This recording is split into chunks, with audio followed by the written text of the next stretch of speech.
Hi friends,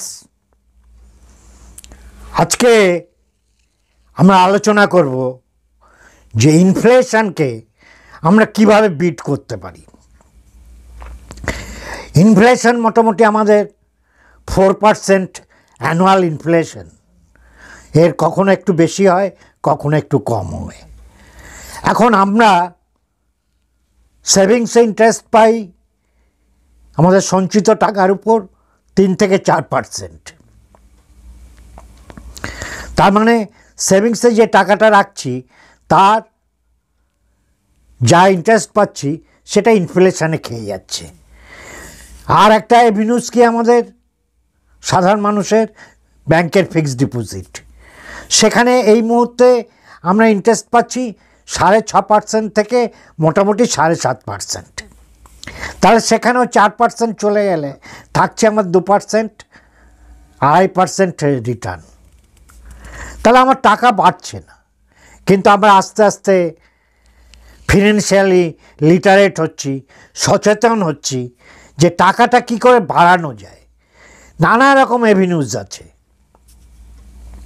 real estate invest করা যেতে পারে, গোল্ডে ইনভেস্ট করা যেতে পারে, নানা জায়গায় ইনভেস্ট করা যেতে পারে, ক্রিপ্টোকারেন্সি এসেছে। কিন্তু আমাদের পক্ষে তো একসাথে অনেক টাকা নেই। আপনি নতুন চাকরি পেয়েছেন, 5 বছর, 2 বছর, 3 বছর, আপনি যে কোনো একটা ফ্ল্যাট বা একটু জমি কিনতে হলে কয়েক লক্ষ টাকা, কোটি টাকা দরকার, কোথায় পাবেন? তাহলে আমাদের একটু ভাবনা চিন্তা করতে হবে যে টাকাটা কি করে বাড়ানো যায়। তার জন্যে আমাদের অনেকে বলছেন শেয়ার মার্কেটের কথা। এখন শেয়ার মার্কেটে কি আমরা এখনই যেতে পারবো? আমাদের কি সেই অভিজ্ঞতা, এক্সপোজার আছে? শেয়ার মার্কেটে যেতে হলে পড়াশুনো করা দরকার, স্টাডি করতে হবে, অভিজ্ঞতা থাকা দরকার, রেশিও অ্যানালিসিস বুঝতে হবে, ফান্ডামেন্টালস বুঝতে হবে, দেশের অর্থনীতির হাওয়া বুঝতে হবে, অনেক কিছু বুঝতে হবে, ভবিষ্যতে কিসের ট্রেন্ড সেটা বুঝতে হবে। এত কিছু বুঝবো কখন? আমাদের চাকরি বাকরি করে, ব্যবসা বাণিজ্য করেই তো দিনের বেশিরভাগ সময় কেটে যায়। তাহলে বিশেষজ্ঞের কাছে যাব? আরে বিশেষজ্ঞ যা ফিজ নেবে, আমি তো সেই টাকাই ইনভেস্ট করার ক্ষমতা নেই। আমি হয়তো মাসে 500 কি 1000 কি 5000 টাকা ইনভেস্ট করতে পারি। তা বিশেষজ্ঞের কাছে গেলে তার ফিজই তো সেটা, তাহলে আর ইনভেস্ট করবো কোথার থেকে? তাহলে এখন উপায় কি? साला ये दुख का खत्म नहीं होता बे। এ তো ভীষণ জ্বালাতন হলো। বাজারে এখন একটা শোনা যাচ্ছে মিউচুয়াল ফান্ডের গল্প। আচ্ছা, আমরা একটু তাহলে আজকে মিউচুয়াল ফান্ড কি, কেমন করে কাজ করে, what is mutual fund, how it works, এর স্ট্রাকচারটা কীরকম, এটা একটু বোঝার চেষ্টা করি। তার আগে আমার পরিচয়, আমি সুজয় দে, আমি একজন রিটায়ার্ড ব্যাংকার। আমার ইউটিউব চ্যানেলের নাম সুজয় দে। আপনারা ভালো লাগলে লাইক করুন, শেয়ার করুন, কমেন্ট করুন, এবং যারা এখনও সাবস্ক্রাইব করেননি সাবস্ক্রাইব বাটনটা ক্লিক করে দিন এবং নোটিফিকেশান বেলটা বাজিয়ে দিন, যাতে এরকম প্রয়োজনীয় ভিডিও আপনারা নিয়মিত পেতে পারেন। হ্যাঁ, এই সাথে সবশেষে একটা স্পেশাল বোনাস দেব যদি আপনারা ভিডিওটা পুরোটা শেষ পর্যন্ত দেখেন। তাহলে রিটায়ারমেন্ট বেনিফিট, বিশেষত তরুণদের জন্যে। তাহলে আজকে আমরা বুঝবো যে মিউচুয়াল ফান্ডটা কি। মিউচুয়াল অর্থ মিলেমিশে, তাই তো? আমরা হোস্টেলে যেমন শেয়ার করি, একটা রুম শেয়ার করি মিউচুয়ালি, একটা 1 রুম বেড, আমরা সেখানে 2 জন থাকছি, এটা শেয়ারিং, মিউচুয়ালি শেয়ার করা। ধরে নিন একটা গল্প বলি। একদিন হঠাৎ বাজারে একটা বিরাট প্রায় 3 কিলো ইলিশ মাছ এসেছে। মাছওয়ালা বলছে এটা 2500 টাকা কেজি। অনেক কষ্ট করে মোটামুটি একটা দামে পৌঁছানো গেল। 3 কেজির একটু বেশি হবে মাছটা। মোটামুটি ও 7,000 টাকায় রাজি হলো, বলো কেটে বিক্রি করব না, যে নেবে আস্ত নেবে। এখন আমরা অনেকেই ছিলাম, ওরকম রূপলি ইলিশ জীবনে দেখিনি, অত বড় ইলিশ, পদ্মার ইলিশ, 1 পিস 2 পিস খেয়ে তো হলেই হয়ে যায়। তা আমরা কি করলাম, আমরা কয়েক বন্ধু সেখানে ছিলাম বাজারে, আমরা বললাম ঠিক আছে, আমাদের একজনে বললো দে তো তোরা কে কত টাকা দিবি দে। আমরা যার যার ক্ষমতা অনুযায়ী, কেউ 500 টাকা, কেউ 1000 টাকা, যা যে যেমন মাছ কিনি ইলিশ মাছ সেই রকম দিলাম, কেউ 800 টাকা দিয়ে 7-8 জন মিলে মোটামুটি ওই টাকাটা হয়ে গেল। আমাদের যিনি নেতা হলেন তিনি ওই টাকাটা মাছ চালাকে দিয়ে বললেন, এবার তুমি মাছটা, তোমাকে দাম দিয়ে দিলাম, এবার তোমার বটিতে তুমি মাছটা কেটে ফেলো। সে 50 পিস মাছ হলো।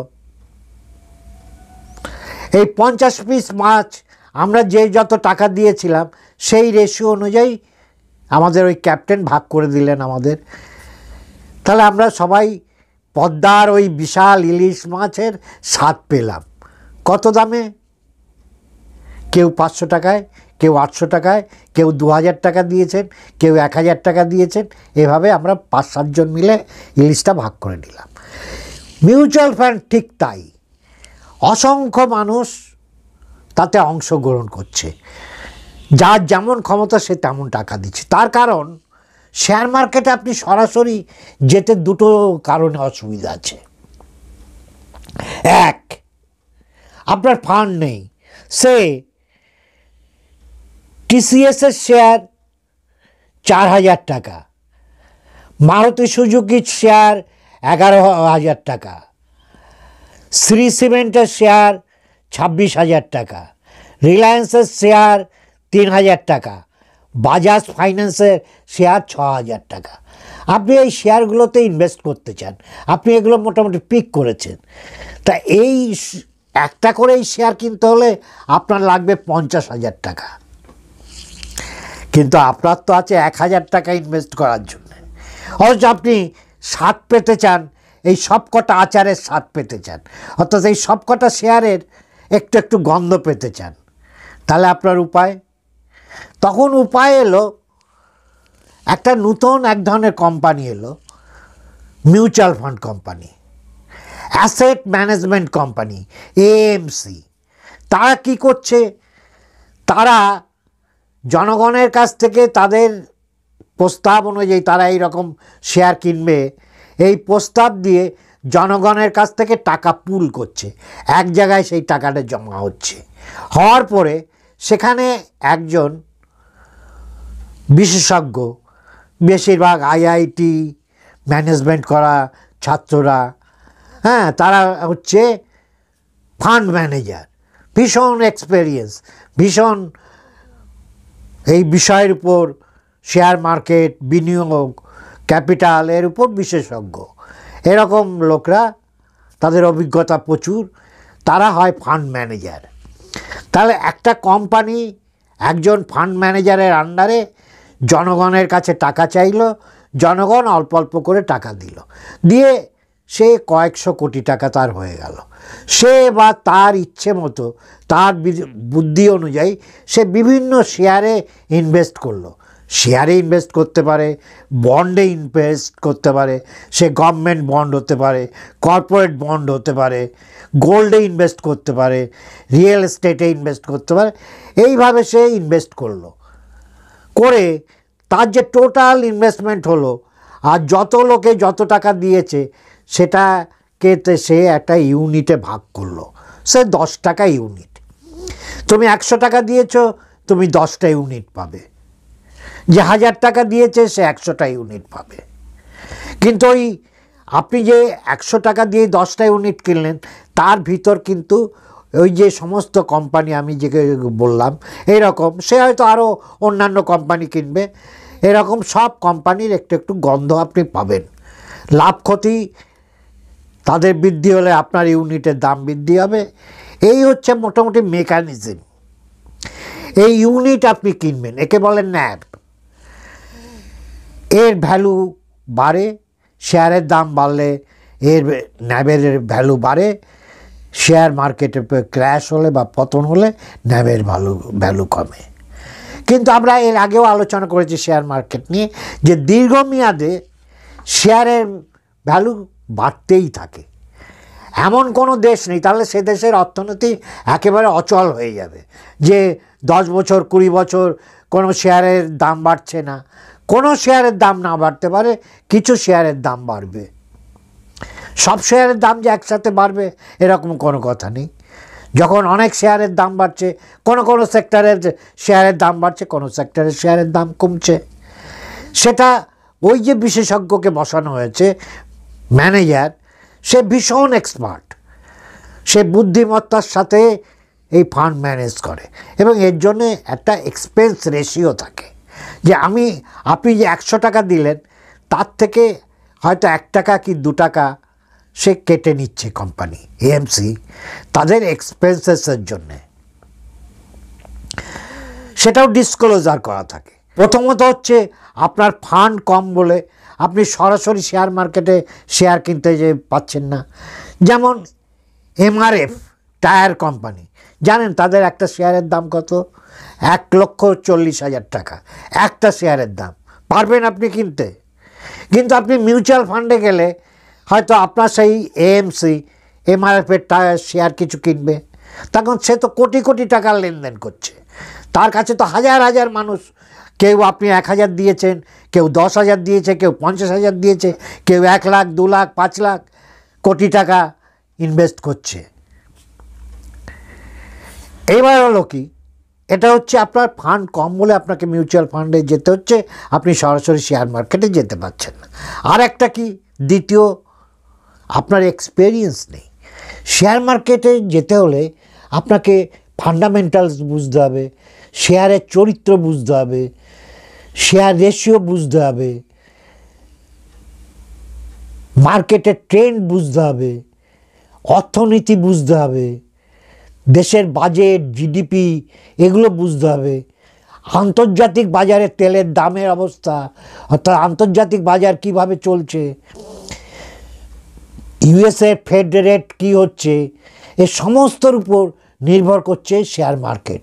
তখন আমার দেশের শেয়ার মার্কেট শুধু আপনার উপর নির্ভর করে নেই, বিদেশি লোক নিয়ে আসছে, নিয়মিত কোটি কোটি হাজার হাজার কোটি কোটি টাকার বিদেশি লোক নিয়ে আসছে শেয়ার মার্কেটে, তারা আমাদের দেশের শেয়ার কিনছে। সেই জন্য শেয়ার মার্কেট এত সচল। এবার দেখা গেল আমাদের দেশ থেকে অন্য কোনো দেশে লগ্নির পরিবেশ ভালো, সেখানে রিটার্ন বেশি, তাহলে আমাদের শেয়ার মার্কেটে ধস নামবে, বিদেশি বিনিয়োগ বেরিয়ে যাবে। এই নানা বিষয় আপনাকে জানতে হবে। তা আপনার পক্ষে এতটা জানা সম্ভব না। একটা ছোট্ট উদাহরণ দেওয়া যাক। ধরুন আমার একটা গাড়ি আছে 4 চাকা ভাঙাচোরা। এখন আমাকে বলল, এক বন্ধু ডেকেছে বহরমপুরে, স্বপন। তা আমি ভাবছি এই বয়সে গাড়ি চালিয়ে কোন দিক দিয়ে যাব, কিভাবে যাব, কতটা স্পিডে যাব, কোথায় কি ঝামেলা হবে। অর্থাৎ আমার অভিজ্ঞতা কম, আমি কম গাড়ি চালাই, শহরের বাইরে যাই না। আমার পক্ষে এই দীর্ঘ যাত্রাটা কি সম্ভব হবে? রিস্কি হয়ে যাবে।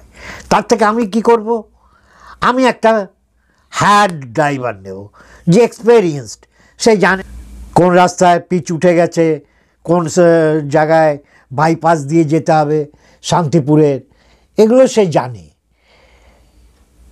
অথবা আমি চোখ কান বন্ধ করে তার হাতে চাবি তুলে দিলে আমি নিশ্চিন্ত মনে গন্তব্যে পৌঁছে যেতে পারি।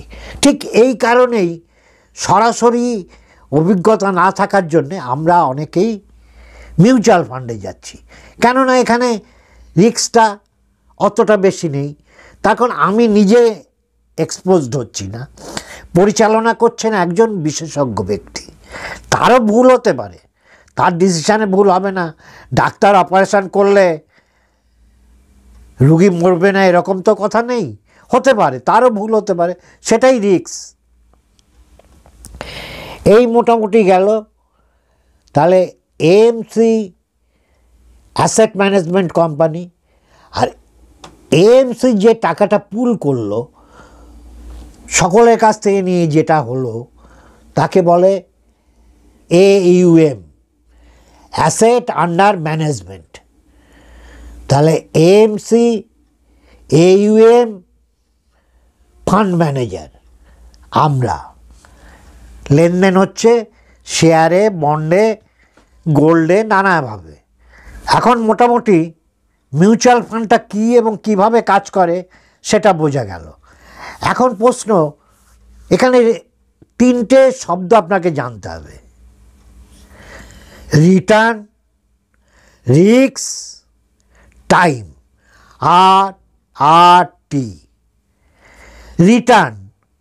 রিটার্ন আপনি বেশি পেতে চাইলে, যে কোনো বিষয়ে আপনি বেশি লাভ করতে চাইলে বেশি রিস্ক নিতে হবে। সেভিংসে প্রায় কোনো রিস্ক নেই, তাই 4%, 3.5% সুদ। কিন্তু আপনি শেয়ার মার্কেটে যান, রিস্ক বেশি, রিটার্ন বেশি। মিউচুয়াল ফান্ড অপেক্ষাকৃত কম রিস্ক, রিটার্নটা সীমিত, একটা মিডিয়াম স্তরের রিটার্ন। হ্যাঁ, ব্যাংকের থেকে অবশ্যই বেশি হবে, আশা করা যায়। আর হচ্ছে টাইম ফ্যাক্টরটা খুব বড়। এই টাইম ফ্যাক্টরটা বড় কেন? কম্পাউন্ডিং হওয়ার সুযোগটা, যেটা আইনস্টাইন বলেছিলেন, compounding is the 8th wonder of the world, অষ্টম আশ্চর্য। এটা নিয়ে আমরা আরেকদিন আলোচনা করব। যত দীর্ঘদিন থাকবে টাকাটা চক্রবৃদ্ধি হারে বাড়তে থাকবে।